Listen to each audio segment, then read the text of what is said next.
Welcome, everyone, to a wonderful episode of the Onstage podcast. We're talking to Marko Köfler from a band called ADDER'S. Now, Hi. every great artist has a tale to tell, but few stories are as raw and captivating as that of Marko. Rising from the ashes of a creative drought so suffocating it led to the near abandonment of music altogether.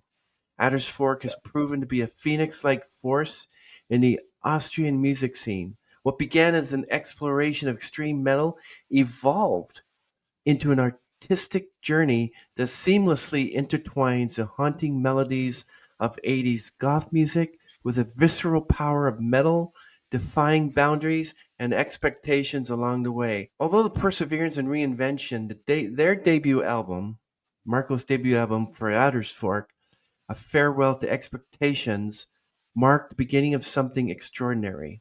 With each release, from the Individualist and the Fatalist to the critically acclaimed split album and latest mini album Apparitions, Addersfork has honed its craft, captivating audiences around the globe.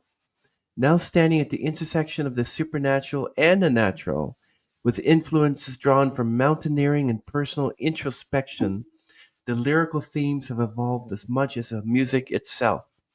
As Adder's Fork unveils its eagerly awaited merch line and strives boldly into the future, this is a story not just of musical reinvention, but of unwavering resilience and a passion that refuses to be confined. Everything will be linked down below in the description, including the links and merch and everything. So, welcome, Marco, to the show. It's so good to Hi there, finally meet Chris. you after all this time.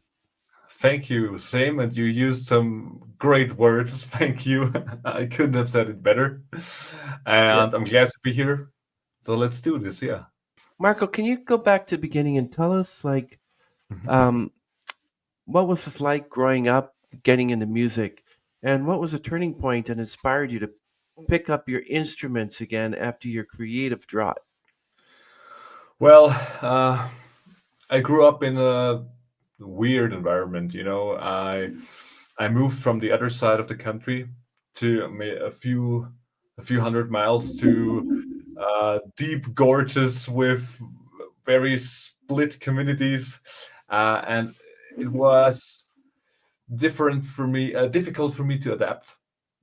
And you know, it takes a while to get appreciated enough to express yourself. And like many of people with similar experiences, um, you discover music in bad times. It's like because you have a hard time getting friends, you have a hard time meeting new people, getting acquainted. And so the advent of YouTube, the advent of the modern internet, gave me the possibilities to discover and to uh, learn instruments because I grabbed a cheap Chinese-made Stratocaster and thought I could play some heavy stuff with it because I had zero ideas, no plan, whatever. And started playing and strumming, and after a while, I decided it would be a good idea to get into the instruments, so to maybe find ways to learn this, and YouTube helped a lot. So I took those new opportunities back then, to learn the instrument and to get those ideas. I started having in my mind down to paper, down to recordings, and so I started my humble ways back in the mid 2000s. Yeah.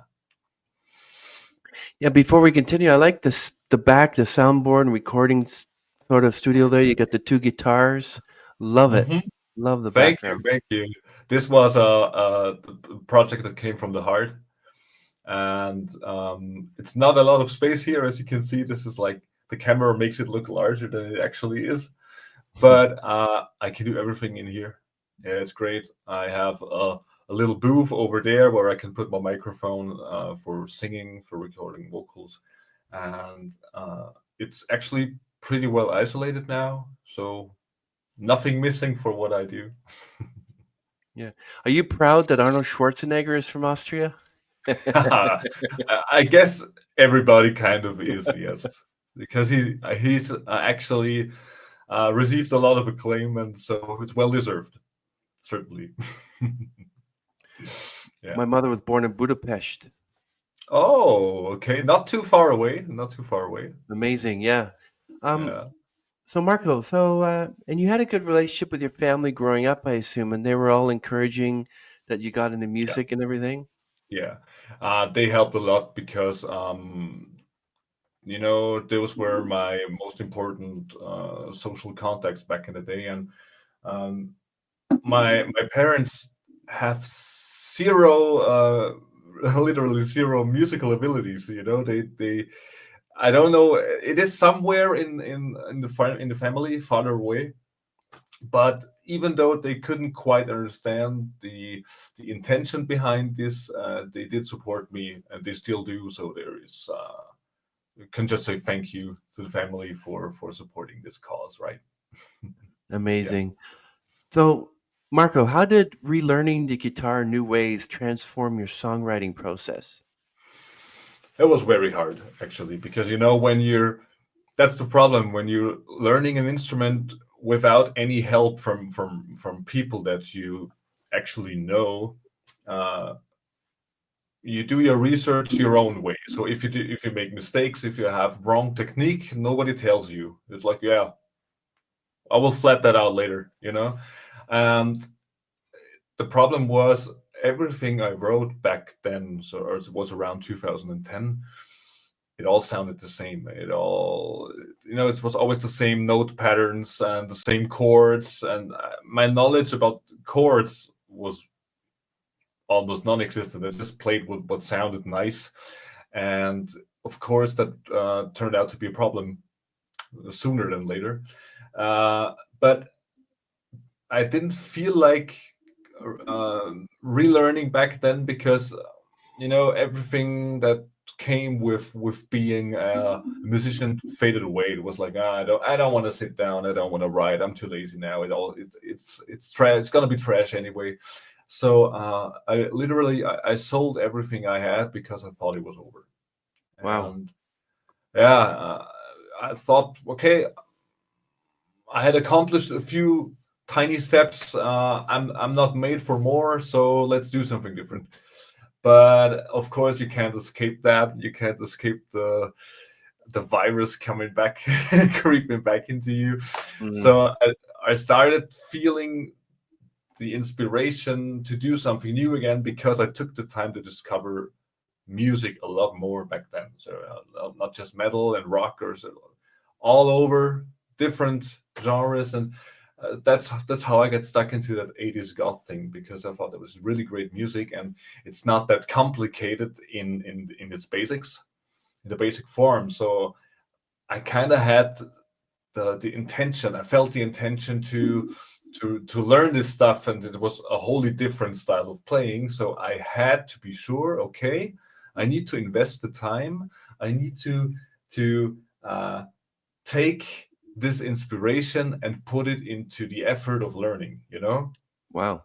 I had to make the decision, shell out some money, get a decent guitar, get an amp, get the stuff you need to get started again, and keep that motivation up to relearn, to erase the mistakes you made before, and get those new techniques done. And yeah, the motivation was large enough to really take on that quest. And yeah, I'm glad it worked because that's why I'm still here talking to you.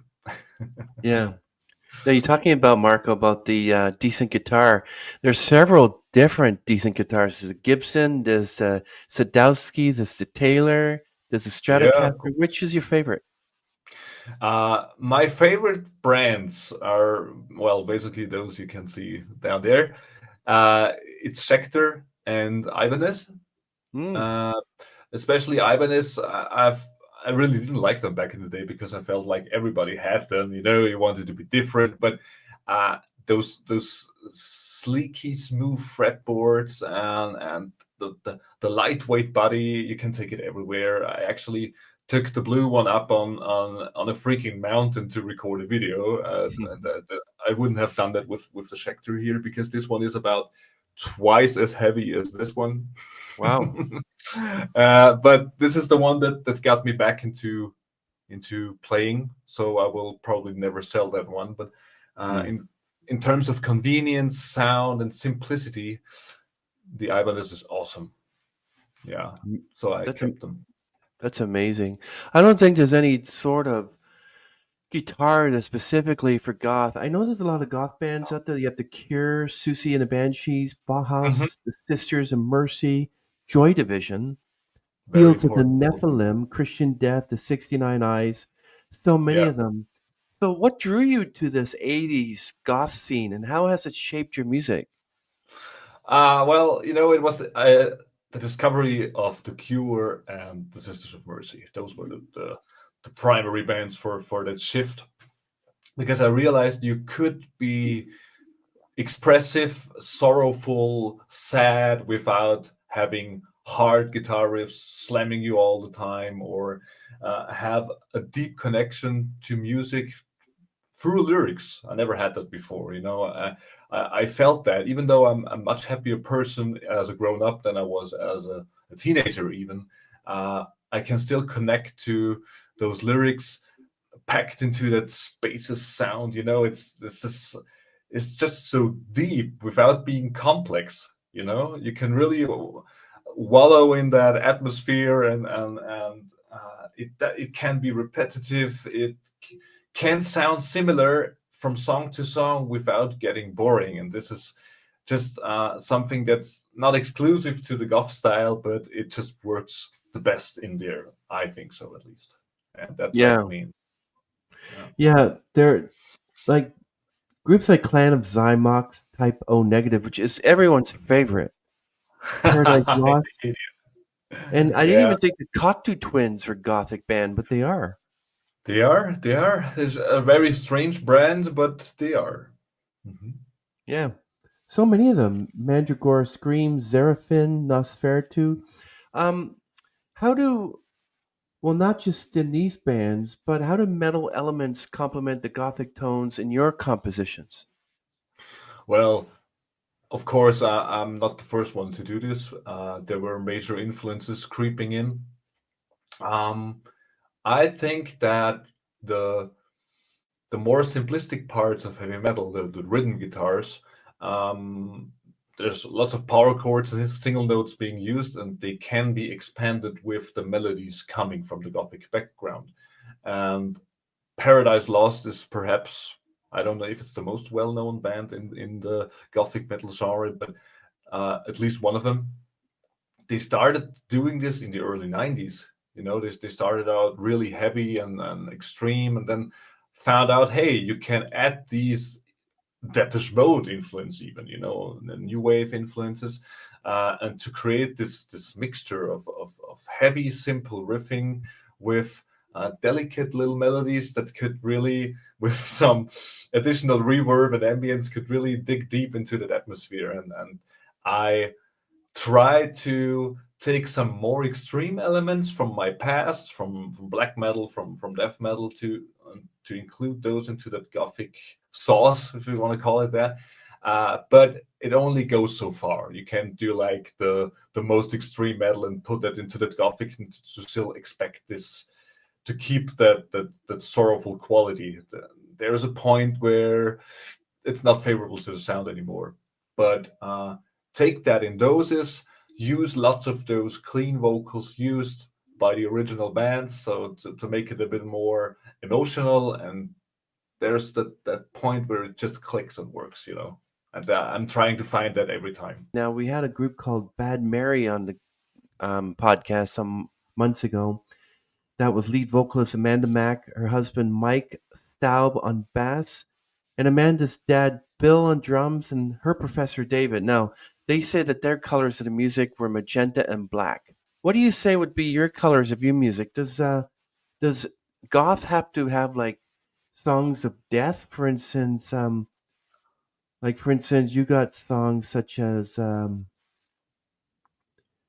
Dwells in Ice," Morning's Temptress. Like I said, does a lot of Gothic music have a lot to do with death? Here you got songs like Hell Dwells in Ice and Morning's Temptress. So explain yourself. Well, okay, all right. I'm explaining. I have to say, "Hell Dwells in Ice" is a cover. That's not mine. So at least I can escape that notion. But yeah, um, I think even if you dig into that past, a lot of the old Gothic music has to do with death. Maybe not death itself, but the longing for escape, escape from traditional life, escape from the hardships of life. Some did choose death after all, Mhm. so of course there are some sad biographies to read about some of these bands, but um, I also think that there's always some strip of light, some hope in there. At least I want to have that in my music as well. So maybe everything's bleak, but there should always be um, space for some kind of salvation. Yeah, and I think there always is a way to that.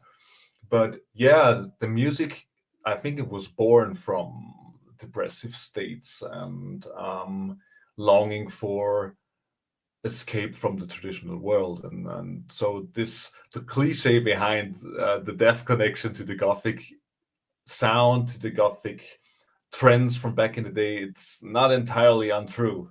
They're coming from somewhere, so I have to admit that. Sure. Yeah. So what color do you think your music is then? It is black and red. I would say that is a Ah. good mixture with a lighter shade of red, because there is some of that hopefulness is in there as I well. knew it. Yeah, yeah. Somehow I feel I knew you knew that. Well, how come I've never seen a red goth out there? I've always seen black goths. Mm, at least where I um, got out back in the day, when I was still going to some bars within that context, the girls chose to combine those two colors many times. So Wow, maybe a darker shade, velvet red, and black, but red was in there. amazing. So, my friend, so what was the most challenging part of creating your debut album, A Farewell to Expectations? It was tough to change the whole production process from the bedroom black metal I did back in the day in the 2000s to something that needs more clarity, that needs more space. Uh, it didn't quite work out back then. It was a lot clearer than the raw stuff I made before, but it still kind of sounds like it was recorded in a cavern, you know. Uh, but I lacked the experience, and so I had to get into the production thing, into production area of being a musician a lot more. And you can't study that in a few months. It took a few years to finally get a sound that was acceptable for a greater audience. Because yeah, those people that like the raw stuff aren't that picky, but uh, I found out that I got somewhat picky myself, because I wanted to the instruments to be clearly audible. I wanted to hear the melodies had to come through more, because to be fierce in the rhythm department is easier than having delicate and somber melodies popping through the mix. So that was the hardest challenge, to get this to work, and I don't think it quite worked with the debut album yet. Wow. So you say that your music is a lot like Sisters of Mercy, The Cure, Talk Talk, to sound like maybe not Talk Talk, but maybe more like The Cure, I What? think. But it's Yeah. pretty hard to detect. Like I'm thinking, what is that sound like? Now that could be Mark Hollis, Talk Talk, but he's no Mark Hollis. So, but No, I yeah, love that's them, but cool. Yeah, maybe the atmospheric qualities of their Color of Spring album is something that I really yeah. think straddles the line between the sorrowfulness and the cheerfulness in that area. And this is something that I would like to achieve myself. Yeah. So, do you think that your album "A Farewell to Expectations," like putting all that together and choosing the songs, that must have been like they say it's like nine 99% perspiration, 1% inspiration. Well, this is actually hard to tell. Yeah. Um, you know, it's a bit difficult to talk about this album because I'm so totally on the fence of what to think about it, because I think the music I wrote for that album is still holds up, but the way it is presented, the CD itself is not as professional in the package. Uh, the As I said, the production is, well, just too muffled and too weak. The whole presentation is not professional in a modern sense, but the songs themselves were still coming from a time of personal turmoil, but with the refinement of being a better musician. So I would, maybe I'm gonna re-record some of these one day, because at least half of these songs still mean a lot to me. So maybe I can do that in a way that's more appropriate for everybody. Yeah. Let's say like that. Yeah. I know everyone's going to ask where you got Adder's Fork from, but that's a project brought to life almost 13 years ago. Its name originates from William Shakespeare's tragedy Macbeth, and Yeah. these words, Adder's Fork, are uttered by three witches as they mix their ingredients in a boiling cauldron, the Adder's Fork. Now, why didn't you just call yourself Tragedy Macbeth or Macbeth Tragedy or something? That's an Oh well, interesting name, Adder's Fork. I like how it sounded, obviously, and it wasn't taken. You know, these days that's pretty tough. Even though I gotta say there is one band called Addersfork from Australia, I think, but these guys were formed after me, and they don't dabble in my market. I just wanted to say that, but you know, th- there's calling it Macbeth would have been a little bit simple. So I like the connection. You have to use your imagination, because if you just call your brand something like Macbeth, what kind of logo are you going to use? Yeah. What kind of imagery are you going to use? And the adder, of course, is a pretty good-looking snake, and so you could do a lot with that, and so I just felt like that was okay. That was the right thing to do, and yeah, I still like the name. Yeah. You gotta watch it. There's another Adder's Fork on Spotify. So Right, that's the Australian version on Spotify, because I'm not there. So you think your vocal and production style evolved over the years? Yeah, yeah, definitely. I think that's the most important aspect, because I still like every song I recorded with Eddar's Fork, which is something I cannot tell about past stuff. But as I said, the representation of everything is just a lot stronger and more professional now. So because of that, I am also optimistic that the future is gonna have some more of these refinements. I'm still learning, of course, and working with the limitations of a home studio, but pretty satisfied with that now. Yeah. Okay, wow. Can you share the story behind your track, These Mountains Cast Great Shadows? Hmm. That's one of my favorites, because it's, at least for Adder's Fork terms, pretty technical, and was quite a challenge to play overall. Um, you know, Starting with COVID in 2020, like many others, I found my solace in nature, getting out more, because you couldn't meet people. So uh, I started appreciating nature more. And living in Austria, it's of course nice to have the Alps nearby. So even though I grew up in higher areas than I'm living in today, um, I grew into that mountaineering thing. At first it was like forests and hidden pathways and just nature in its basic form. But soon after, I realized that this combination of alpine scenery, mountains, and the toughness of reaching those summits was one thing, and the other thing was Mhm. just having found your kind of sports to stay fit, because no one of us is getting any younger, so it's good to have something to do to keep the muscles working. And this is just a great combination. And I tend to be alone on these summits many times because I choose routes that are not overexposed. And seeing these sunsets and sundawns over there is very inspiring.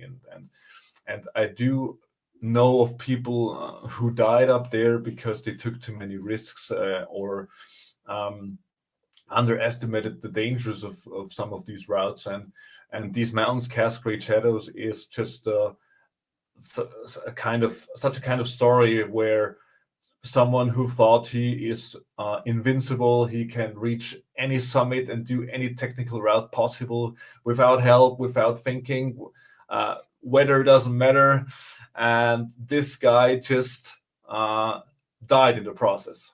Yeah, Mm. that's the looming shadows of these mountains are displaying the dangers of underestimating them. That's what you can Wow. call it. Yeah. So, Yeah. what do you start with, the melody, or you start with the lyrics? And how do you know what the last bit is? Like, how do you know the song is ended? How do you know? How does it begin? What is it a combined effort, collaboration? Did you write this yourself? I do write these myself, and the lyrics are. uh, let's wait a minute. In my early days, the lyrics always came last. They were not that important. I was like, I just want to have that song, and I want to have Mhm. those riffs. And coming from that metal background, it was always about having the riffs first. Yeah, riffs first, then do the structure. Um, and I didn't have enough space for vocal melodies, arrangements, because I always thought those were second or third place. Yeah, but with the advancements in my singing, with getting better, those things change a bit. So I always keep the space in mind now for adding those vocals, and sometimes the lyrics actually came first. I think with these mountains, Cascade Shadows, it was actually that I had this theme that I wanted to put to paper, and then I wrote the riffs around it. Yeah, and that's some of the development in that area. Yeah, it's an incredible song, "Morning Temptress." But I want to ask you something. Well, because of the like, what inspired the haunting narrative, and how did collaborating with your girlfriend on a soprano, like a soprano on this, what? Keep on staring at me, should they find me, I must tell them lies. To remain a stranger, living his dreamless, jaded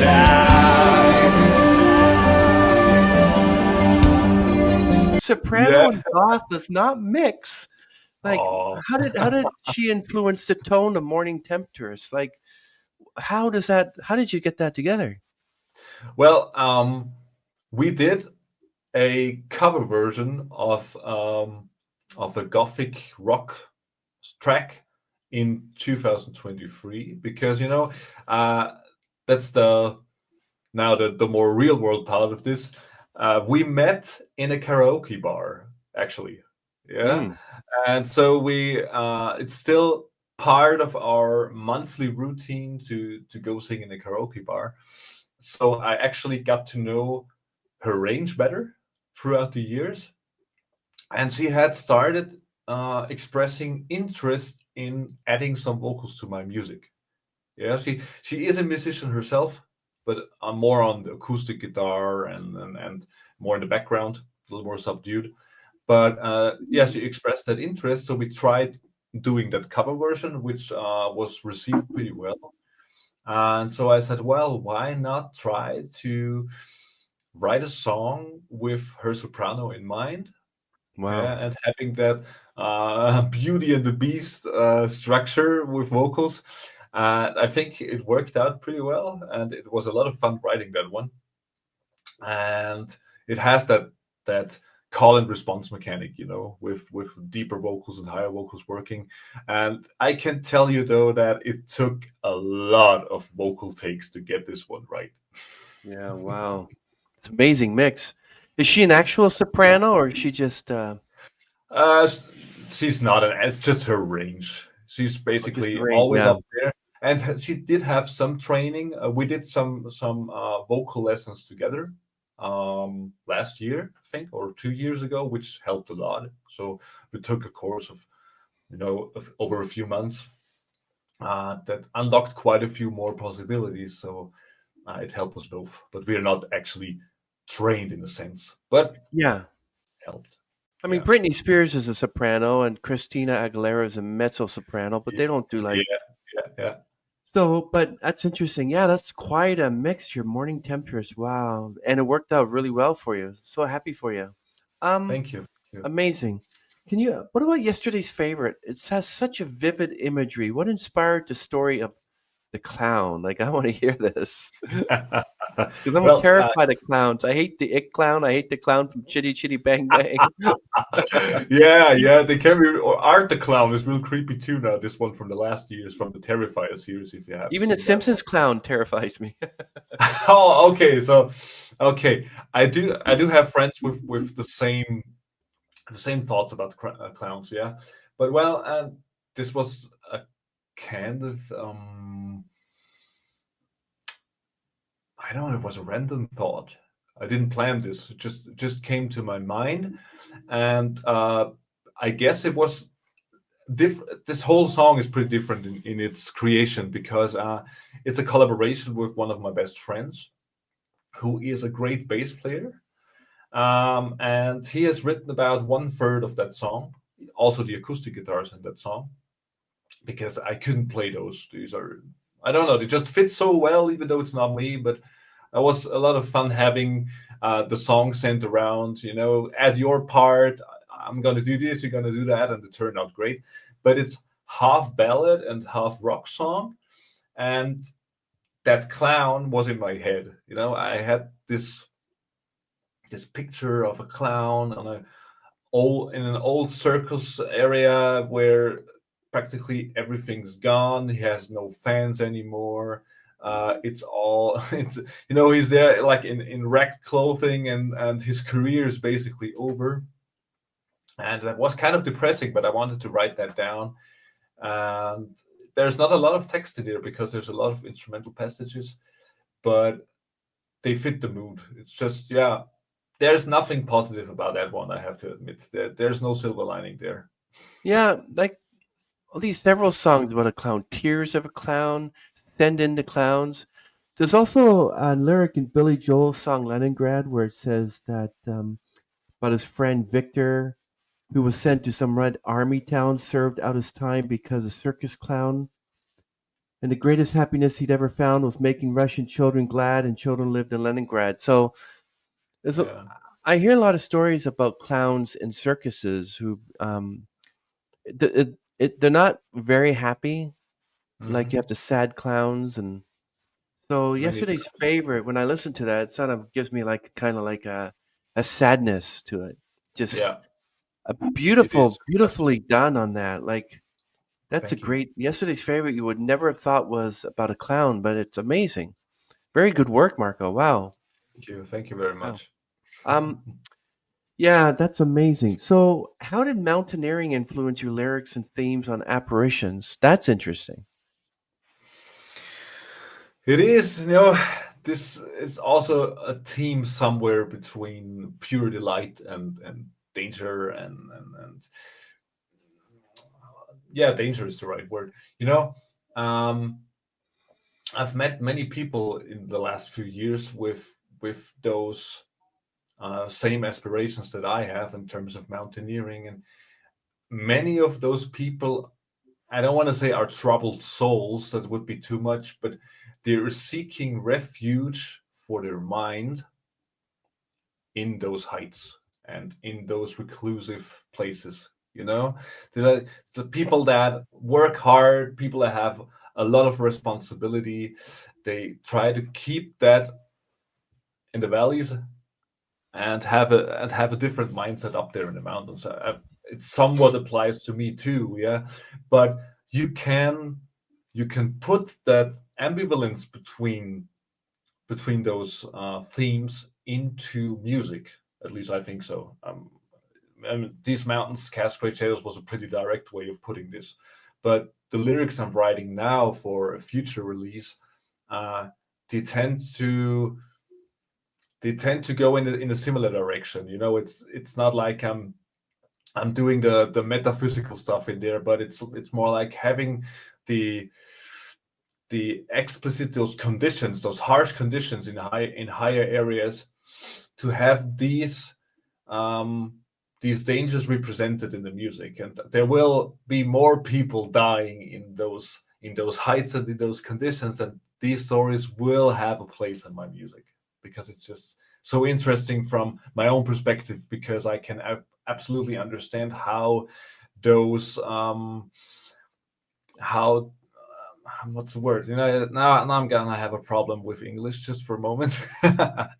uh, it's like, yeah, it's just accidents. You know, those accidents happening up there, and I can absolutely relate why and how these happen. And somehow I think those themes are not as explored in this kind of music as they could be, and I'm trying to change that with my music. Yeah. Wow. So, may I ask what role supernatural play in your creative process? Um. Yeah. Well, it's not like I'm a huge nerd for witchcraft and stuff in my personal life. Maybe not, but uh, I like the imagery about this, you know. Mm. And um, these I've started reading old books and old stories, short stories, so from the late 19th century, and I find it very interesting what these people back in the day were having in their minds writing such ghost stories. Yeah, it's a wholly different thing. This is not about shock value as it is many Mhm. times today. It's more those creepy, mystical backgrounds. So on how ghosts and apparitions come to be, and then you know, this is a very interesting topic for me. So I'm trying to use wordings and phrases from those old stories um, to have these in my music, because I think this really adds and enhances the storyline. Especially, I use on Apparitions. I used sound samples from these books to get the Hmm. atmospherically right, you know. And I think that worked well, and I'm gonna keep going on that course. Yeah, I'm like shocked because you had an upbringing in a deeply Catholic environment. How did that shape your earlier anti-religious themes? And the rebellion. It's that's the first word coming to mind. Uh, you know, we all grow up, but it wasn't the easiest part of my life back then, and I felt that religious Catholic force pushed onto me. There was the older parts of the family just had some strict rules what uh, the children in the families had to do in the Catholic context, working in the church, working with the church, and we had to do that until we were teenagers. We were forced into this. That was very normal in the area where I lived.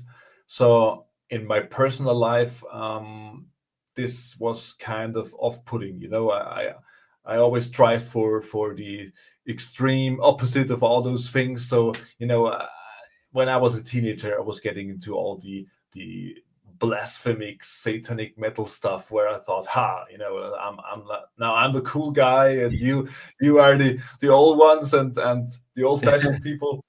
But of course, a lot of that was teenage angst and teenage rebellion, and of course, religion in its purest form is today. That's my opinion. Today is not a bad thing, because spirituality can do a lot of good.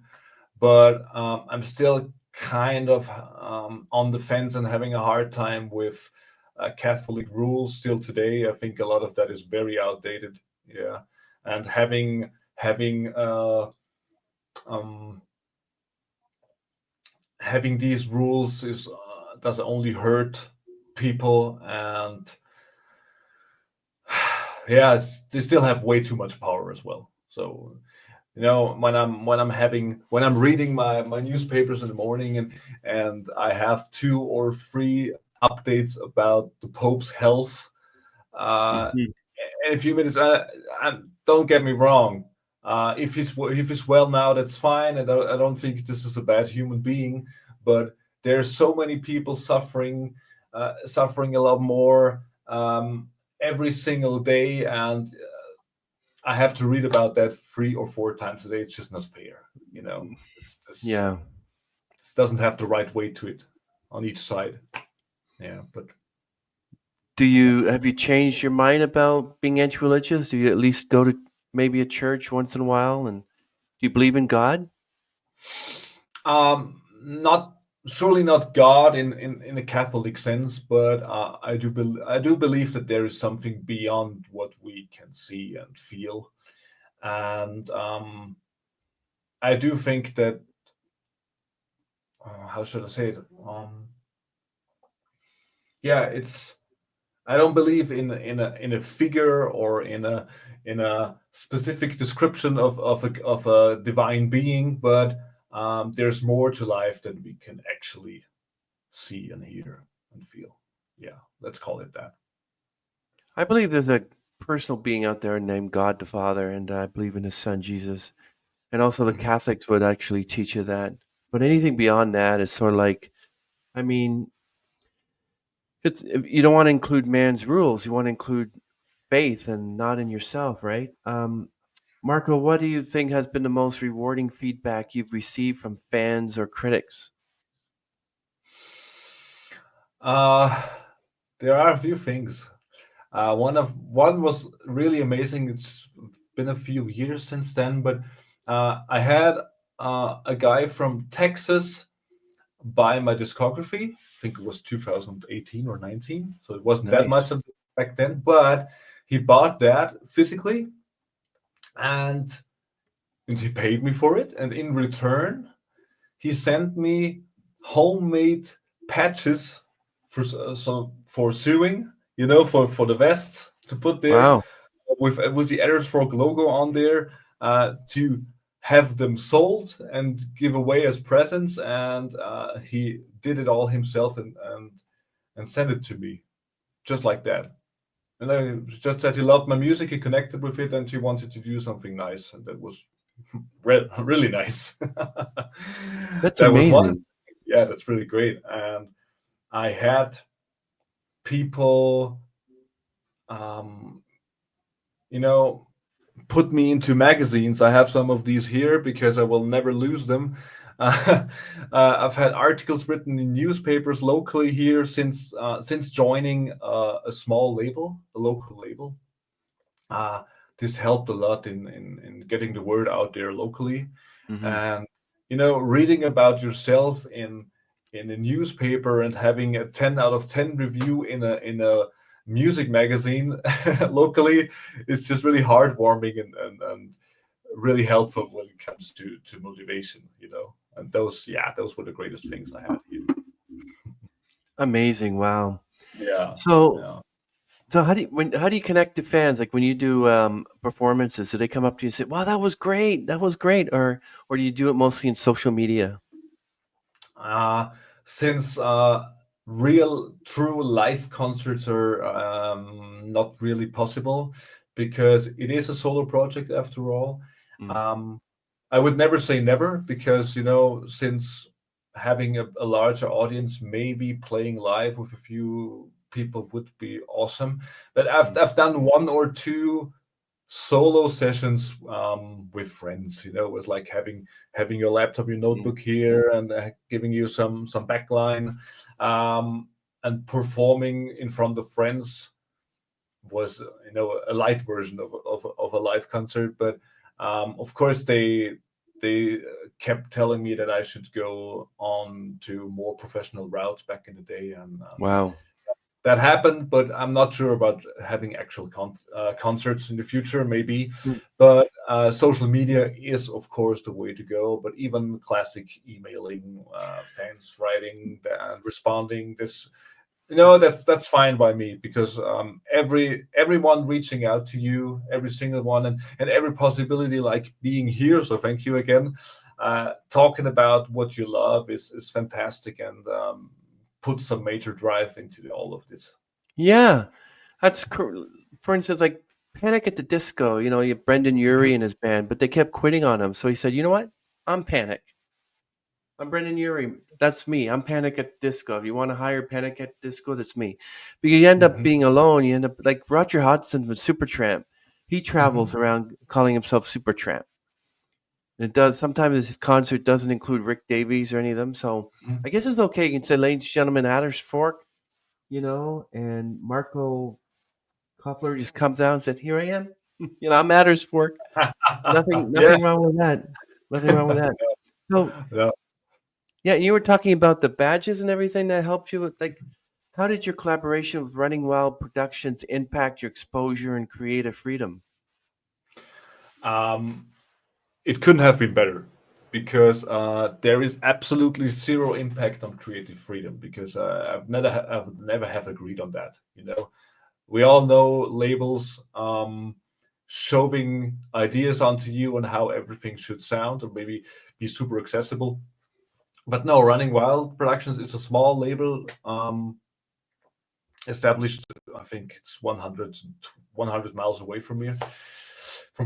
And they had connections. They have connections, to magazines, to promotion pages, to social media accounts that do nothing else but reviewing music. And um, compared to the times before, I have three or four times the responses compared to doing everything alone.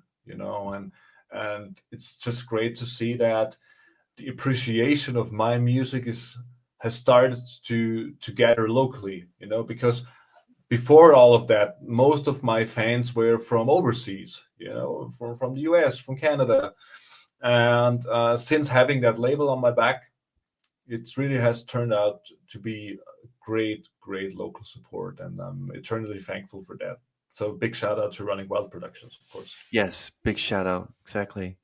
You're talking about a merchandise line. So, what's your vision for the upcoming Adder's Fork merchandise line?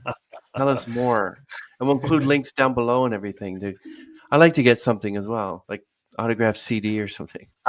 Everything's possible. No, I've had physical CDs in good quality for a while now, but starting actually this week, there will be Adders Fork T-shirts available. Um, and these have a uniquely made design just for them exclusively. And this has been a big step for me, because since I do all of this alone, this Hmm. doesn't have to do anything with the label or so. That's just my choice. Uh, I had the design made by a cool artist, and I'm finally having a pretty large batch of freshly printed T-shirts here, so they are not print on demand, so you can get them directly from me with no long waiting times. And these will be out in a few days. Yeah, that's the big start now for actual apparel that can be worn. So maybe there will be some hats or some caps. I'm not sure yet, but let's see how this works out. Looking forward to it because I'm going to include all the links down in the Thank you. description and show notes to make sure. Like, I want your merchandise, like Adder's Fork, T-shirts, CD autograph. I want to have that. That'd be awesome. Awesome. Awesome. Sure. Can you tell me what your personal favorite song you've created is and why? Whew. I know you this, like this them all. of course, there are favorites and lesser ones, of course. Uh, I like those the most that have the most variation, I think.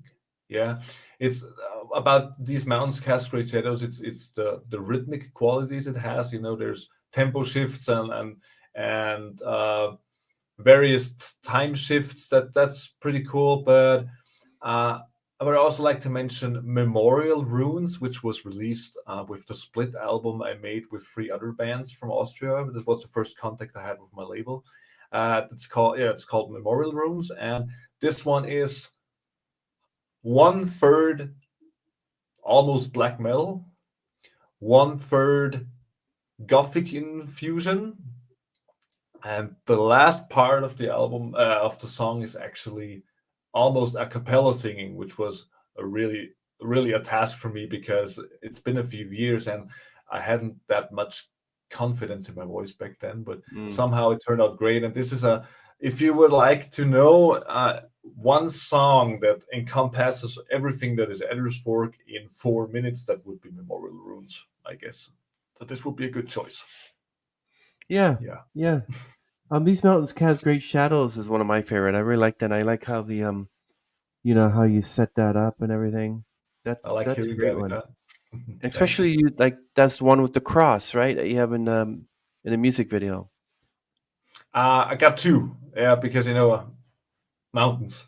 It's They all amazing. have crosses. Most Yeah, of our yeah. mountains here have crosses.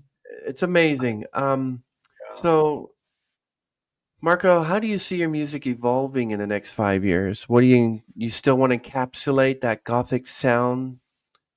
Yeah, that's for sure. But um, it's a little hard to tell because I like the basic structure and the basic formula behind all of this. But starting with last November, um, we got so I actually got a piano for my girlfriend as a birthday present.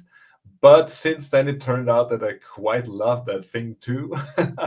So I'm trying to get into it more and add some actual piano passages into the music because there's so much you can do in terms of songwriting with an actual piano, and this is gonna help in branching out even more, I think. Yeah. Yeah, amazing. Well, someone who was familiar with your music by then, they came up to you and said, "I want to do what you do. Where do I start?" What would you say? What advice would you give to them? The first advice would be have a safe space for creation, like this one here. Yeah, it doesn't matter if it's large or not. I mean, I don't even have windows here, which is not the best preposition to start, but I do have an air vent down there, so it's all good. No, um, have a safe haven when creating. You know, even though you have your loved ones, you have your kids here, you need to get back into a secluded environment to get the ideas out. It doesn't matter if it's big, large. It doesn't matter if your computer is fast or slow. If you got a notebook or a workstation or even a smartphone nowadays, you just have to have something to get your initial ideas down quickly and do not get disturbed by anybody. You have to make the rules. You have to say, okay, I'm gonna be in my room, in my studio, whatever, for 1, 2, 3 hours because I need to get the creative juices out, and that's everything that matters for me. Yeah. Yeah, I was talking to another artist, and I asked the same question, and he goes, Mhm. "Don't." If you want to live off it, then don't. If you expect a great income, don't. No, but if you live for it inside, and the flame has now kept burning since the new incarnation of my musical project Addersfork all the time. It's been there and it's never gone. Um, the most important thing is do what you feel is right, but don't expect to earn a Yeah. living of it. Yep. Okay, now this one is These Mountains Cast Great Shadows from the 2024 EP Apparitions by ADDER'S. Expect some heavy melodic gothic metal for your pleasure.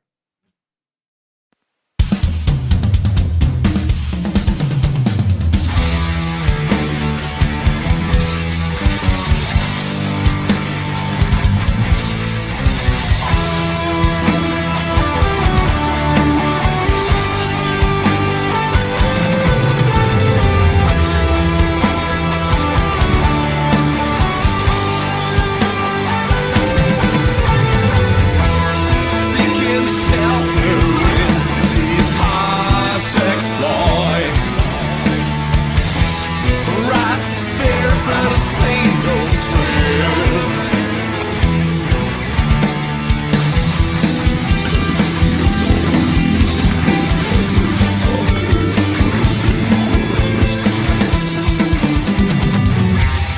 But these mountains cast great shadows, settle giants towering high,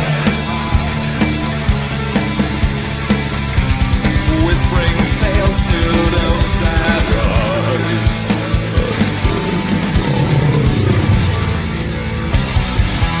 Reaching places for his mind to rest.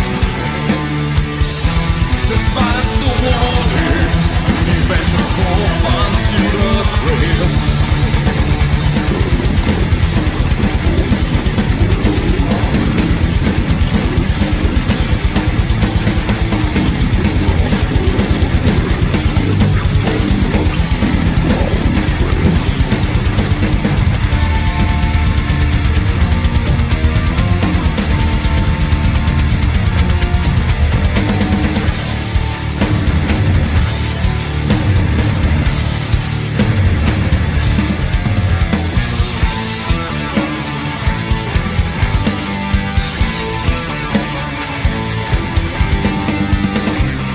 But these mountains cast great shadows, settle giants towering high, whispering tales to those that rise.